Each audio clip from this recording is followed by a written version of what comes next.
In aumento le gare espletate dalla regione siciliana nel settore dei lavori pubblici. Infatti negli ultimi 4 mesi la centrale unica di committenza della regione siciliana ha aggiudicato il 40% delle gare avviate quest'anno per un valore che sfiora il miliardo di euro, al netto dei ribassi che hanno a loro volta determinato un notevole risparmio per l'ente. Sono questi i risultati di un monitoraggio relativo al periodo aprile-luglio 2023 fatto dall'assessorato regionale dell'economia, al quale fa capo la centrale unica di committenza per l'acquisizione di beni e servizi.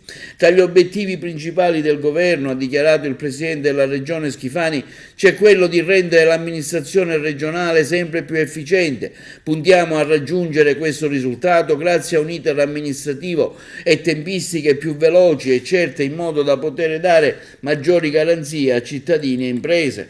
Una decisa accelerazione sulle procedure, ha affermato l'assessore all'economia Marco Falcone, che sta caratterizzando negli ultimi mesi l'azione della centrale unica di committenza. Registriamo che su 25 gare in corso da gennaio a quest'anno ben 10 sono andate in aggiudicazione negli ultimi 4 mesi. Ciò ha determinato un significativo risparmio di quasi 123 milioni di euro per le casse della regione e grazie ai ribassi d'asta ottenuti.